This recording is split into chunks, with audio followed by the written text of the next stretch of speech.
Hi friends, జై సుమేధ కిచెన్కి స్వాగతం.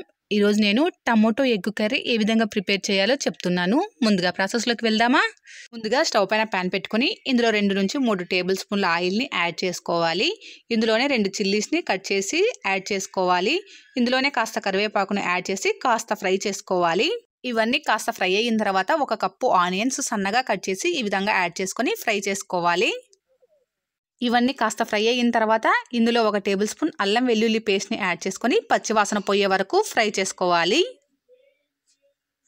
పచ్చివాసన పోయిన తర్వాత 2 టమోటాలను బాగా గ్రైండ్ చేసుకొని ఈ విధంగా టమోటా పేస్ట్ లాగా చేసుకొని ఆ పేస్ట్ని ఇందులో యాడ్ చేసుకోవాలి. యాడ్ చేసుకొని బాగా మిక్స్ చేసుకోవాలి. ఇందులోనే రుచికి సరిపడా సాల్ట్ని యాడ్ చేసుకోవాలి. ఇందులోనే 1 tablespoon garam masala, 1 tablespoon dhaniya powder, 1 tablespoon red chilli powder, 1/2 tablespoon పసుపుని యాడ్ చేసుకొని వీటన్నిటిని బాగా మిక్స్ చేసుకోవాలి. మిక్స్ చేసుకొని పచ్చివాసన పోయే వరకు కుక్ చేసుకోవాలి. మసాలాలంతా పచ్చివాసన పోయే వరకు మనం కుక్ చేసుకోవాలి. మసాలాలు పచ్చివాసన పోయిన తర్వాత ఇందులో 4 ఎగ్స్ యాడ్ చేసి దీనిపైన క్యాప్ క్లోజ్ చేసుకొని మీడియం ఫ్లేమ్లో ఒక 10 మినిట్స్ పాటు ఉడికించుకోవాలి.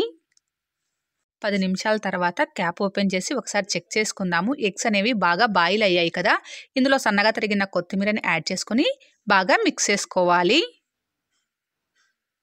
ఎగ్స్ని మీరు కావాలంటే ఇలా పీసెస్గా కట్ చేసుకొని కూడా మిక్స్ చేసుకోవచ్చు. ఇలా కట్ చేసుకొని అంతా బాగా మిక్స్ చేసుకోవాలి.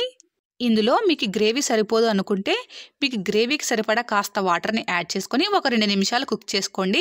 కుక్ చేసుకొని సన్నగా తరిగిన కొత్తిమీరని యాడ్ చేసుకొని స్టవ్ అనేది ఆఫ్ చేసుకోవాలి. అంతేనండి, ఎంతో టేస్టీగా ఉండే టమోటో ఎగ్ కర్రీ రెడీ అయిపోయింది. చాలా సింపుల్ కదా. మీరు ఒకసారి ట్రై చేయండి. ఎలా వచ్చిందో నాకు కామెంట్ చేయండి. మీకు నచ్చితే లైక్ చేసి షేర్ చేయండి. నా ఛానల్ని సబ్స్క్రైబ్ చేయడం మాత్రం మర్చిపోకండి. Please subscribe my channel. Thank you.